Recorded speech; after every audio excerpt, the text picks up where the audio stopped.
You know, of those other educators that tell you to do blood work, yet never show their own blood work results? Yeah, I'm not one of those guys, baby. I come bearing gifts monthly. Roll the disclaimer.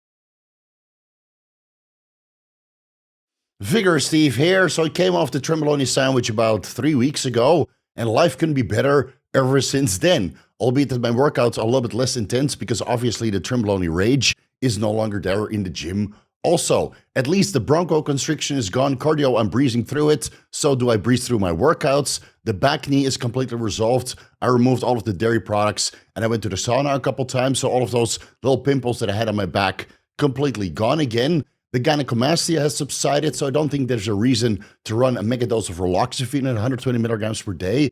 It's still present a little bit, but I think running Primobolan for the next couple of months should slowly subside it even more. And otherwise, I'm just going to have to do surgery when the time is right. Let's put it that way. Irritability is still a little bit there. That could be the Primobolan. It could be the caloric restriction that I'm still in. I haven't really changed anything to my diet. Still eating about 2,800 calories, mostly following a ketogenic diet, eating whatever the fuck I want on Sundays, right? I like to go out with my wife, eat a steak, eat a hamburger, eat some sushis, whatever is available and looks appealing to me. That's what I'm going to eat. I have no structured Sunday for a particular carbohydrate refeed or structured skip load in that sense. It's a seafood diet. I see something and I eat it.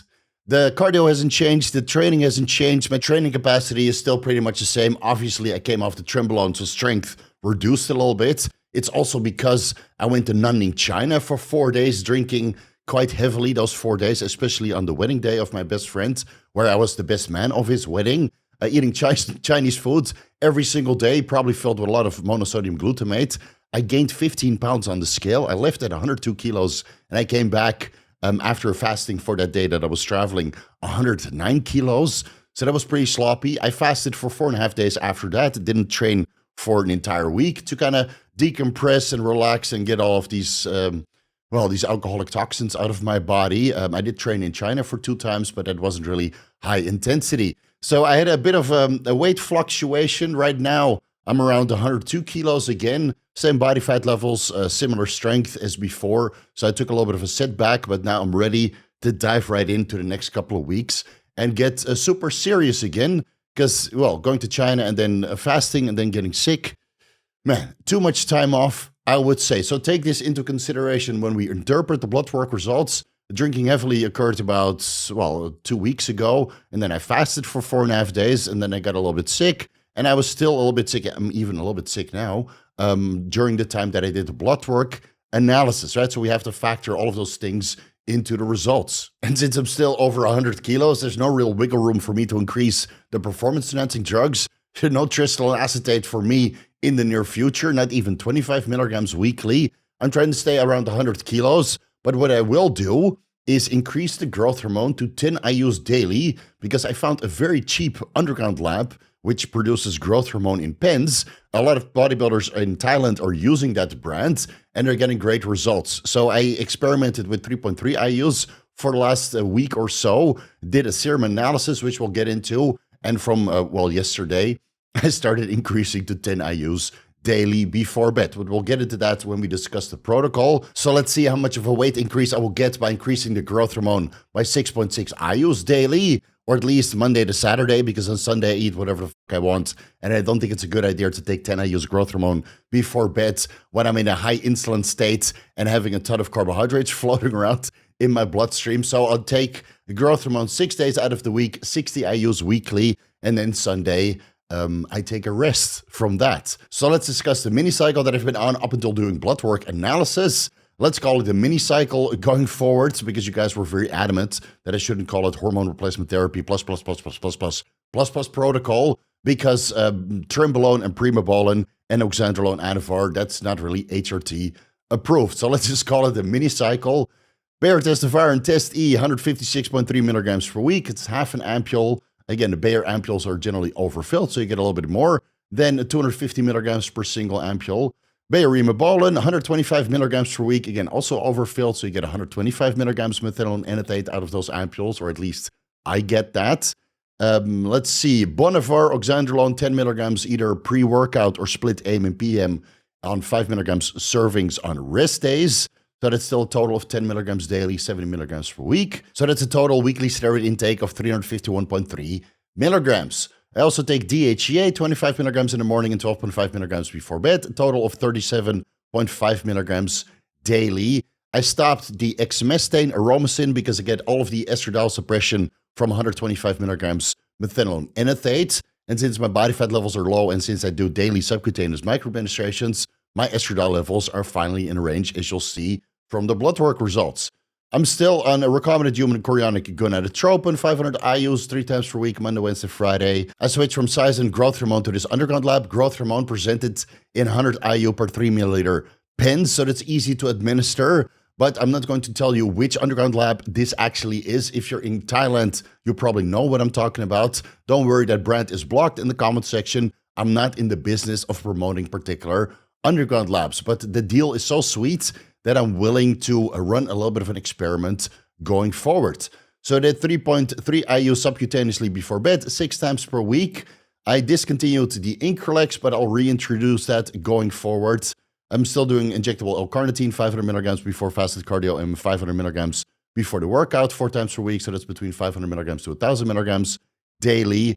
Telmisartan is still 40 milligrams per day. The ezetimibe is still 10 milligrams per day. And I switched to T4 from morning to evening administration alongside my growth hormone injection. So I get a little bit of synergy and help with the conversion of T4 into T3, which should increase my metabolism overnight. I had 100 micrograms T4 before bed. The Favorin SSRI fluvoxamine is still 50 milligrams before bed. I'm not going to increase that. I get all of the benefits at 50 milligrams daily. And the nootropics for now are 10 milligrams Noopept as needed and 500 micrograms intranasal Semax. Cerebrolizin is on the way, and I'll probably run that for about a month or two, 5 to 10 milliliters before bed as soon as it arrives, but it might still take a while. I'll keep you guys updated. Let's move over to the blood work results. There's not so many changes that are important to highlight, so we're going to go through this a little bit quicker than usual. So we're going to compare the results from week 5 of my cycle on May the 12th to week 10 of this cycle on June the 16th. Urinalysis results are pretty much the same. Specific gravity is still low because I always drink 1.5 liters of water before I go in for blood work because I want to be sufficiently hydrated on my blood work results. Moving over to the complete blood count results, you see that my total white blood cell count has increased by 13% from 6,500 to 7,400 cells per cubic millimeter, probably because I still have a little bit of lingering sickness, but at least my white blood cell count differential is very comparable, as we'll get into. See that my hemoglobin is pretty much identical, hematocrit is pretty much identical, and my red blood cell count is pretty much identical. I expect that to go up a little bit more, but I guess 125 milligrams primobolan and this 350 milligrams of steroids that I'm on is not really improving my hematocrit, which is something I'm after. So let's see what's going to happen. At least my red cell distribution width is within normal parameters. Again, it went down from 14.6% to 13.5%, a reduction of 7.5%. And that's probably because all of the red blood cells, which are now present within my bloodstream, have been produced on cycle, whereas before there were still red blood cells produced when I was on HCG monotherapy and on cycle, and that skews the red cell distribution with percentage. Platelet count is pretty much the same. Again, white blood cell differential is pretty much the same. So let's move over to the blood chemistry and kidney function. Glucose, normal. Blood urine nitrogen is only 17.5 milligrams per deciliter, even though my protein intake is actually identical. And I'm surprised to see this come down more and more and more. This could be an overlapping result from fasting for 4.5 days, but I had a full week of reintroducing food and eating, my regular diet, and 2 Sundays where I ate whatever the fuck I wanted. So maybe this will come up a little bit more, and otherwise, well, maybe this is an overlapping effect from making some changes to my performance-enhancing drug protocol. Creatinine did go up, though, with 2% from 1.5 to, still 1.5 milligrams per deciliter, a slight increase. Cystatin C is slightly reduced, a reduction of 5% within normal parameters. Uric acid came up a little bit, but it was pretty low the last time, so it's still within normal parameters. Creatine phosphokinase, around 3,000 still. Well, I trained pretty fucking hard, so what do you expect? High sensitivity C-reactive protein went down by 40% from 1.5 to 0.9 milligrams per liter, probably because the trembolone came out and it was causing me a little bit of inflammation. Homocysteine is pretty much identical, an increase of 6.3%. So I would say that these are all normal fluctuations. Besides the C-reactive protein, that is a significant change. Serum lipids, also pretty similar. Let's see, total cholesterol, slight reduction of 4%. Triglycerides went up with 74%, but last time it was so low, only 19 milligrams per deciliter, and now it's 33 milligrams per deciliter, which is very representative of where my triglycerides usually are. It could be the shot of growth hormone that I took before bed. Maybe this will increase by increasing from 3.3 IUs to 10 IUs before bed. Let's see, time will tell.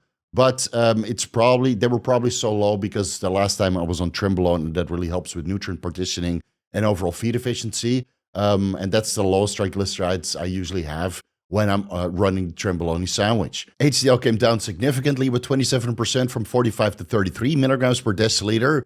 Maybe Trenbolone is not as bad for your lipids as Primobolan is, but I just think that this is more time on steroids. Let's see where my HDL ends up. Or I just need to increase my healthy fat intake because, well, fasting for a week obviously drops your HDL. And I've been in a pretty low fat intake ever since then because I do want to speed up the fat loss because, again, I got a little bit of sloppy in Nanning, China. LDL, a slight increase, 4% from 49 to 51 milligrams per deciliter. I would say that that's a normal fluctuation. And lipoprotein little a, apolipoprotein A1 and B is, well, let's say 4 to 10% change. I would say that that's all within normal parameters because HDL and LDL also changed. Moving over to the liver panel, total protein, albumin, globulin, albumin to globulin ratio, total bilirubin, direct bilirubin. It's all pretty much the same as last time, nothing alarming there. Liver enzymes did decrease slightly, probably because I took a week off.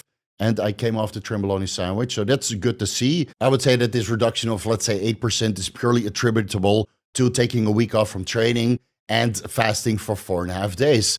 I wonder where my liver enzymes were directly coming back from China after drinking for 4 days and eating all of the Chinese foods. Would probably be double. Yeah, it's a good thing I didn't do blood work right away, right? It would have been too confronting. Ferritin did increase quite significantly, so I'm not entirely sure why that is. It's an increase of 61% from 221 to 355 nanograms per milliliter. And is that inflammation, hyperthyroidism by switching the T4 in the morning to evening time, or alcohol abuse in China? It could be all three, right? So I'll keep my eye on it. Weirdly, my serum iron levels have decreased by 20% from 74 to 60 micrograms per deciliter, even though I eat beef every single day, and I take a boatload of vitamin C every single day. So I'll keep my eye on these iron levels. I went through all of my supplements and protocols to see if they have an effect on ferritin or iron levels, but I can't really pinpoint anything. So maybe it's just a fluctuation or a side effect of going to China and, well, misbehaving slightly. Moving over to the thyroid panel, this time I did check my total T3 and T4 levels. I didn't check those before. Shame on me. I didn't check them at baseline or the previous blood work results taken on this mini cycle or HRT plus protocol, however the fuck you want to call it. And I wish in hindsight that I did, because then I would have be able to tell how these particular steroid combination have a effect on my thyroid binding globulin levels. So at least going forward, I'll check my total T3 and T4 concentrations as well as my free T3 and free T4. Let's see. So free T3 increased by 38% from 2.5 to 3.4, give or take, picograms per milliliter. Free T4 decreased by 18% from 1.02 to 0.84 nanograms per deciliter. And thyroid stimulating hormone decreased by 29% from 1.73 to 1.23 micro IU per milliliter. And that's probably because I switched, again, the thyroid medication from morning to evening. And, well, I also increased the growth hormone from 2.4 IUs to 3.3 IUs. So going forward, I'll keep my eye on it and see what's going to happen with my total and free T4, T3, and thyroid stimulating hormone as the protocol changes. And it brings us to the sex hormones, the only thing that everybody is always interested in. Beta-HCG is, well, not there because I didn't test it. Right, last time was 11.5 milli-IUs per milliliter. I didn't switch the protocol or the brand, so I don't see a reason to retest my beta-HCG levels when I know that the Mercovitrol is working. Cortisol went up a little bit, an increase of 12%, probably because I removed the Trenbolone. Estradiol is finally back within the reference range, well, slightly over the reference range, 44.1 picograms per milliliter. The last time it was 108.3 picograms per milliliter, but that's probably trenbolone detecting as estradiol, right? It's been out of my system now for 3 weeks, and I think that's long enough for it to no longer detect as estradiol, even though the trenbolone metabolites might still be present. Progesterone went down with 38%, 0.16 to 0.1 nanograms per milliliter. Could have been the trenbolone detecting as progesterone. And prolactin went down from, let's say, 11 to 6.6 nanograms per milliliter. Also because I removed the trenbolone, I can't say for the life of me that I notice any changes on my libido by having my estradiol within normal parameters or close to it, and prolactin a little bit lower. My libido was good on the trenbolone sandwich, and it's still good on the primobolan gain train going forward. Weirdly, my total testosterone has increased by about 9% from 1,200 to 1,300 nanograms per deciliter.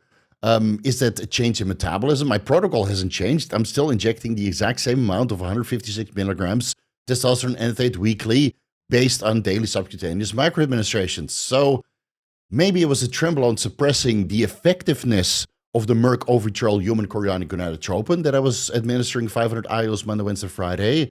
And now that the trenbolone sandwich is out, my testicles are producing more testosterone again. I'm just speculating here. This could be the case. I'll keep my eye on it going forward. I don't expect this to go any higher than 1,300 nanograms per deciliter, but 1,200 to 1,300 is what I would expect from a protocol of 150 milligrams a test and 8 kg. Free testosterone came up slightly, let's say 6%. Bioavailable testosterone also 6% increase.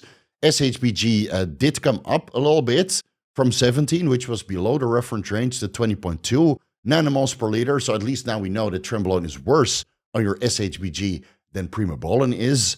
DHA sulfate took a steep reduction of 16% from 700 to 600 micrograms per deciliter because I reduced the DHA dose from 50 milligrams to 37.5 milligrams daily. Growth hormone, based on the previous blood work results, is exactly the same, but the last time I took 10 IUs Omnitrope intramuscularly about 2.5 hours before going in for blood work analysis. And this time I took 3.3 IUs of this underground lab, GH, also 2.5 hours. Again, the timing was maybe 5 to 10 minutes off. 2.5 hours intramuscularly before going in for blood work. So the results are pretty much the same, but the dosage is 1/3. This is supposedly pharmaceutical grade Omnitrope versus an underground lab. No, guess which product I'm going to go with in the future, right? The next time I'll do a serum analysis is probably next weekend because I want to see where my growth hormone levels end up at 10 IUs 2.5 hours before doing a serum test, before I place a bulk order. Again, the discount and the cost per unit is so benign on the wallet that I'm willing to go with 10 IUs per day for a couple weeks to see how I respond. IGF-1, steep reduction, 56%, and IGF binding protein 3, also a steep reduction of 30% because I took the Increlex out. I will reintroduce that going forward. Insulin, also a steep reduction, 7 to 3 milli-IUs per milliliter, and hemoglobin A1C came down from 5% to 4.6%, a reduction of 8%. So that's pretty much the blood work results. Let's move over to the upcoming protocol, which is, well, almost identical with a small adjustment here and there. The Bayer testivirin is still the same, 150 milligrams per week. The Bayer Rimabolan is still the same, 125 milligrams per week. The Bonivar oxandrolone Anavar is still the same, 10 milligrams per day. Weekly steroid intake will not change, 350 milligrams weekly. DHEA will not change, HCG will not change. I will add in or increase the growth hormone from 3.3 IUs to 10 IUs subcutaneously before bed 6 times per week. I will reintroduce the Ipsen Increlex at 500 micrograms split bilaterally, mostly in the chest on workout days, and then maybe subcutaneous upon waking 3 times per week. Injectable carnitine will stay the same. The telmisartan will stay the same. The ezetimibe will stay the same. The T4 will stay the same. The fluvoxamine will stay the same. And the oral Nupept, the intranasal Sumax will stay the same. But as soon as the cerebrolizin arrives, I will take 5 to 10 milliliters before bed intramuscularly into the quads or glutes, right? Whatever is ready that day. Because if you do daily shots of 5 to 10 milliliters, you're running out of spots fast. So that's pretty much the protocol going forward. I will be in Dubai or Holland about a month from now, so I don't think that I'll be doing blood work at that time. And of course, if I go to Dubai and Holland and I eat a little bit more freely and I drink some alcohol here and there, I mean, it's going to be a nice holiday. So, give me a break. I'm super serious when I'm in Thailand, not eating off the plan and not doing anything crazy over the weekend. And I don't miss workouts and I don't miss meals and I don't miss shots, obviously. But as soon as I travel outside of Thailand, it's my holiday and I'm in holiday mode. So I follow the seafood diet and I train at gyms when they cross my path. So that might be a lot less than normal. So give me a break if I don't do blood work, but the next blood work results will probably be presented to you in the middle of August. Yeah, probably need to clean up a little bit after this next upcoming trip. And another 4.5 days or 5.5 day fast to get all the chunk off. At least there's no MSG in Dubai and Holland. So do a little prayer for me that it don't blow up too much. So I decided to go with growth hormone and Increlex over increasing the steroid intake because with steroids, my weight shoots up way more, surprisingly, even though both of these peptides do add a little bit of water, weight, and increase your overall body weight, obviously. What happens with steroids with me is that my strength increases, then I start training harder, which is good if you really want to be a hardcore bodybuilder, but that's not really what I'm after because training harder for me just means that I'm going to be more and more and more brain fogged during the day. And I still have a lot of business to attend to. With growth hormone and IGF-1, I get a little bit sleepy, but I usually can mitigate that by spacing my workout blocks into, let's say, 2 or 3 hour blocks, taking a little break, taking a little micro nap, and otherwise the nootropics like Nupept or maybe even modafinil can keep me going, whereas modafinil is not potent enough to keep me going when I train balls to the wall on 500 milligrams of steroids or more. So I'm going to have to learn it as I go because, well, this much growth hormone and IGF-1, of course, is not very matching to this 350 milligrams of anabolic androgenic steroids that I'm taking. It's significantly higher. I would expect to be on a 2.5 gram cycle for this much growth hormone and Increlex. But again, we're going by body weight and overall results. And since I know that the growth hormone and the Increlex is going to help with recovery, not put on so much body weight, but still help with fat loss more than the steroids would for the same amount of body weight and strength that I would gain, I'm leaning more towards the peptides, right? Maybe that's his famous last words, but let's see. Time will tell. If you want to blame somebody, it's Chase Irons. Right? It's Chase Irons' fault that I'm going to 10 IUs per day, right? Chase, we'll do a podcast soon. Okay, guys, I'll leave it here. Thank you guys so much for watching. You can find everything that I'm associated with down below in the YouTube description section. Follow me on Instagram and TikTok at Vigorous Steve. Vigorous crew, you guys know what to do. A anabolic frontal bicep for you guys. Let's see what happens on the next frontal bicep when there's 10 IUs of growth hormone in the picture. I only took one shot yesterday, but man, my sleep quality, oh man, so nice. So nice. I'll leave it there. Thank you guys so much for watching, and I'll see you in the next video.